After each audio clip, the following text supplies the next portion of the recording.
Brigadier Venu Nair, താങ്കളുടെ സാങ്കേതിക പ്രശ്നം പരിഹരിക്കപ്പെട്ടോ എന്നത് വ്യക്തതയില്ല, എങ്കിലും നമുക്ക് നോക്കാം. ഇവിടെ ഇതാ ഈ സൈനികമായ അല്ലെങ്കിൽ വ്യോമത്താവളങ്ങളടക്കം ആക്രമിച്ചു എന്ന വ്യാജ പ്രചരണം ഇതോടുകൂടി പൊളിഞ്ഞു. അതുമാത്രവുമല്ല, ഈ പാകിസ്ഥാൻ പ്രധാനമന്ത്രിയൊക്കെ അവിടെ പ്രസംഗിക്കുന്നത് ഇന്ത്യ ഒടുവിൽ തോൽവി സമ്മതിച്ചു എന്നുള്ളതാണ്. അവിടെ വിജയ് ദിവസം ആഘോഷിക്കണമെന്നാണ് പാകിസ്ഥാന്റെ പ്രധാനമന്ത്രി ആഹ്വാനം ചെയ്തത്. ഇപ്പോഴിതാ ഇന്ത്യയുടെ വിദേശകാര്യ വക്താവ് രൺധീർ ജയ്സ്വാൾ അടക്കം വാർത്താ സമ്മേളനം നടത്തുമ്പോൾ കൃത്യമായി കാര്യങ്ങൾ പറയുകയാണല്ലോ. മെയ് 10 ആണ് വിദേശകാര്യ മന്ത്രാലയത്തിന് കോൾ വന്നത്. 12:30 ആണ് ഹോട്ട് ലൈനിൽ ബുദ്ധിമുട്ടുണ്ടാകുന്നു, അതായത് DGMOയുമായി സംസാരിക്കാൻ ബുദ്ധിമുട്ടുണ്ടാകുന്നു. അങ്ങനെ അത് 3:35 ആകാം എന്ന് ഇന്ത്യ ആവശ്യപ്പെടുന്നു. അങ്ങനെ ചർച്ചയിലേക്ക് പോകുന്നു. അപ്പോൾ പാകിസ്ഥാൻ ഭയപ്പെടുകയും പാകിസ്ഥാന്റെ വ്യോമത്താവളങ്ങൾ 10 പുലർച്ചെ, അതായത് 9 രാത്രി ആക്രമിക്കുന്നു ഇന്ത്യ. ആ 10 രാവിലെ തന്നെ പാകിസ്ഥാൻ ഇന്ത്യയോട് ആവശ്യപ്പെടുന്നു വെടിനിർത്തലിലേക്ക് പോകണം എന്ന്. അപ്പോൾ പാകിസ്ഥാന്റെ അവകാശവാദങ്ങൾ കൂടി കൃത്യമായി തള്ളുന്നു. ഈ സംശയങ്ങൾ ഉള്ളവർക്കെല്ലാം ആ സംശയത്തിന് കൃത്യമായ ഒരു ദൂരീകരണം കൂടിയാകുകയല്ലേ ഇപ്പോഴത്തെ ഈ പ്രതികരണങ്ങളിലൂടെ?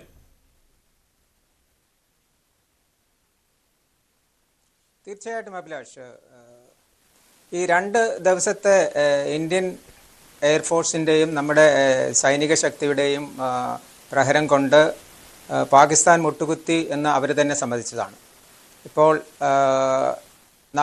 നമ്മളുടെ ഒരേ ഒരു ഉദ്ദേശം പാകിസ്ഥാനിലെ ഭീകര താവളങ്ങളെയും അവരുടെ ഭീകര ഹെഡ്ക്വാർട്ടറുകളെയും തകർക്കുക എന്ന് മാത്രമാണ്. അത് നമ്മുടെ പഹൽഗാം കാണ്ഡത്തിന് നമുക്ക് ചെയ്യാവുന്ന ഏറ്റവും ചെറിയ കാര്യമായിരുന്നു.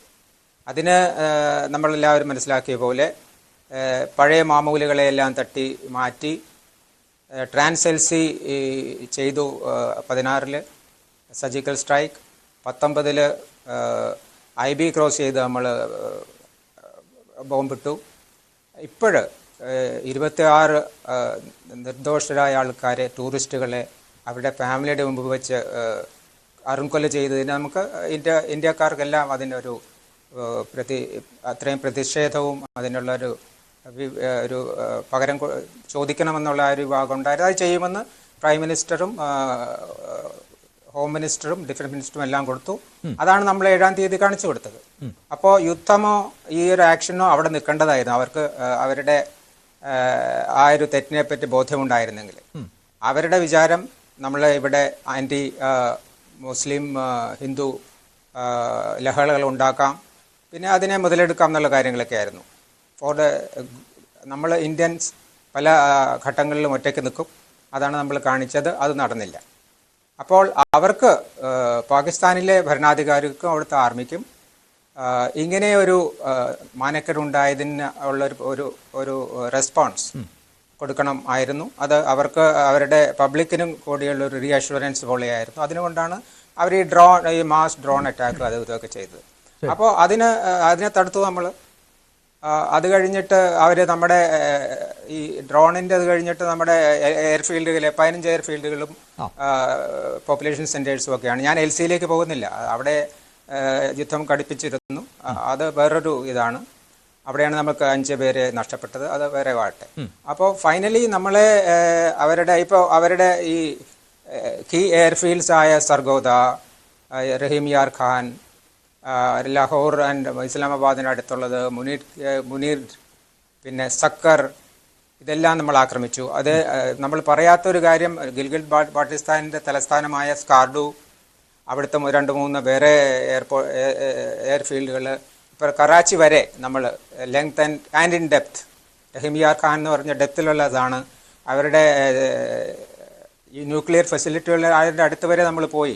അവിടെ ഉണ്ടായ ന്യൂക്ലിയർ ലീക്ക് എന്തായെന്ന് അത് പിന്നെ നമുക്കറിയാം. അപ്പോൾ അതുകൊണ്ടാണ് ഈ പാനിക്കൊക്കെ ഉണ്ടാകുന്നത്. അപ്പോൾ അവരുടെ ശക്തി, അവരുടെ air force air defence system useless ആണ്. അത് it was based on Chinese equipment.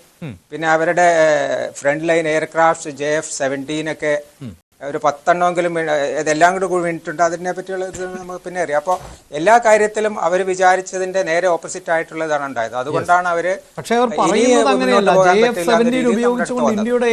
അതിനെ പറ്റിയുള്ള തരിപ്പണമാക്കിയെന്നാണ് അവർ പറയുന്നത്.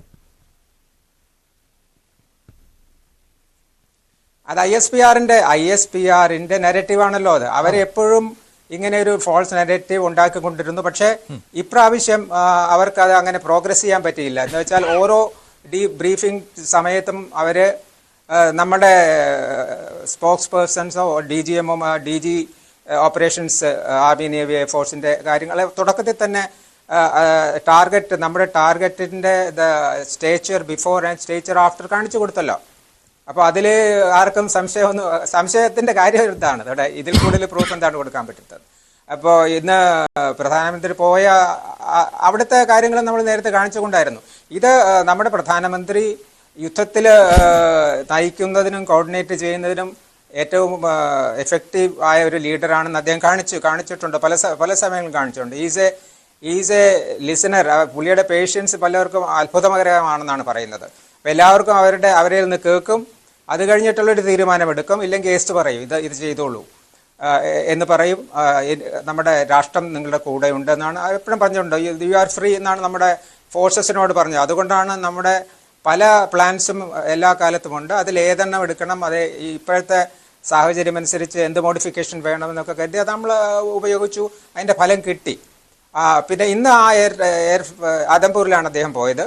ഇതൊക്കെ ഓപ്റ്റിക്സ് ലോകത്തിനെ കാണിക്കുകയാണ്, ഇങ്ങനെ നമുക്കൊരു ലീഡർ ഉണ്ട്. ഒന്നാമത് ഫസ്റ്റ് വൺ ഇങ്ങനെ ഒന്നും സംഭവിച്ചിട്ടില്ല. അത് ഈവൻ അതർവൈസ് സാറ്റലൈറ്റ് പിക്ചേഴ്സിൽ നോക്കി എല്ലാവർക്കും അറിയാവുന്നതാണ്. പക്ഷെ ഒരു പ്രധാനമന്ത്രി ഇങ്ങനെ അടുത്ത ദിവസം അവിടെ പോയി എന്ന് പറഞ്ഞാൽ അതിൻ്റെതായ ഒരു കാര്യമുണ്ട്. എനിക്ക് ഇതിനോട് ചേർത്ത് പറയാനുള്ള 2-3 കാര്യങ്ങളുണ്ട്. ഇതിന് നമ്മൾ മെസ്സേജ് കൊടുക്കുന്നത് 3 പേർക്കാണ്. ഒന്ന് പാകിസ്ഥാന് കൊടുത്തു, നിങ്ങളുടെ സൈന്യം നമ്മുടെ ഇന്ത്യൻ സൈന്യമായിട്ടൊരു മാച്ചുമില്ല, ഞങ്ങൾ വിചാരിക്കുന്നത് പോലെ എപ്പോൾ വേണമെങ്കിലും നമുക്കത് ചെയ്യാൻ പറ്റും. പിന്നെ ഞാൻ പറയുന്നത് പോലെ ആർമിയിലെ ഒരു സേയിങ് ഉണ്ട്. അതെ, ഈ ന്യൂക്ലിയർ ബ്ലാക്ക്മെയിൽ നടക്കില്ല എന്ന് പറഞ്ഞു. ഞാൻ പറയാൻ വന്നത് ഇതാണ്. ആർമിയിൽ ഞങ്ങൾ ഒരു ചൊല്ലുണ്ട്, അത് ഹരിയാൻവിയിലാണ് പറയുന്നതാണ്. ആബായിൽ മുझे മാർ. ആബായിൽ മുझे മാർ എന്നുള്ളത് ചെയ്തത് പാകിസ്ഥാനാണ്. അപ്പൊ അതിനുള്ള ആ മാർ അവർക്ക് കിട്ടി. പിന്നെ രണ്ടാമത് ചൈനയ്ക്കാണ്. പാകിസ്ഥാന്റെ മിക്കവാറും 60% സുരക്ഷാ ഉപകരണങ്ങളും ആയുധങ്ങളും ചൈന ബേസ്ഡ് ആണ്. Most of them were not battle tested. ഇപ്പൊ ബാറ്റിൽ ടെസ്റ്റിൽ അവര് പരാജയപ്പെട്ടിരിക്കുകയാണ്. അപ്പോൾ ഇവരുടെ ഈ JF-17 അതുപോലുള്ള അവരുടെ എയർ ഡിഫൻസ് സിസ്റ്റത്തിന്റെയൊക്കെ കമ്പനിയുടെ stock value I am sure അത് കൂപ്പുകുത്താൻ പോയിട്ടുണ്ടാകും. നമുക്കറിയാം, ഞാൻ അതിനോട്ട് നോക്കിയിട്ടില്ല. അവർക്ക് നമ്മുടെ ഗൽവാനിന് ശേഷം ഉണ്ടായ ഈ 3 വർഷത്തെ ഡിപ്ലോയ്മെന്റിൽ അവർക്ക് പിന്നോട്ട് പോകേണ്ടി വന്നു. അവര് വിചാരിച്ച കാര്യമൊന്നും നടന്നില്ല. കൈലാഷ് ഓപ്പറേഷനൊക്കെ പറ്റി അന്ന് അറിയാമായിരിക്കും. ഒന്ന് അത്. പിന്നെ ഇപ്പോൾ വേറൊരു കാര്യം, ഇന്ത്യയുടെ ഇങ്ങനെ ഒരു മോഡേൺ വാർഫെയറിലേക്ക് നമ്മുടെ ഗ്രാജുവേഷൻ ഇത്രയും നന്നായിട്ട് നടന്നിരിക്കുന്നു. അപ്പോൾ ചൈനക്കാരന് ഒരു മെസ്സേജ് കൊടുത്തിരിക്കുകയാണ്. മൂന്നാമത് ഉള്ളത് ബംഗ്ലാദേശാണ്. ബംഗ്ലാദേശ് വിചാരിച്ചു ചൈനയോട് കൂടെ നിന്നാൽ അവർക്ക് ഇന്ത്യക്ക് മുകളിൽ ഒരു മേൽക്കൈ എടുക്കാൻ പറ്റും, അല്ലെങ്കിൽ ഒരു ന്യൂസൻസ് വാല്യെങ്കിലും ഉണ്ടാക്കാൻ പറ്റിയെന്ന് പറ്റും. ഇതുവരെയും അവരുടെ കയ്യിൽ നിന്ന് എന്തെങ്കിലും അവർക്ക് റെസ്പോൺസ് ഇല്ല ഈ കാര്യത്തിൽ. അവർക്ക് അവരുടെ കാര്യം it is better to be friendly with India എന്നുള്ള ഒരു നല്ലൊരു മെസ്സേജാണ് നമ്മൾ ഇതുകൊണ്ട് കൊടുക്കുന്നത്. അങ്ങനെ കൃത്യമായും ഇന്ത്യയോട് എതിർത്ത് നിൽക്കുന്ന അയൽ രാജ്യങ്ങൾക്ക് കൂടി ശക്തമായ ഒരു സന്ദേശം കൂടി എന്ന് പറയുമ്പോൾ ഞാൻ അഡ്വക്കേറ്റ് വസന്ത് തെങ്ങമ്പള്ളിയിലേക്ക് കൂടി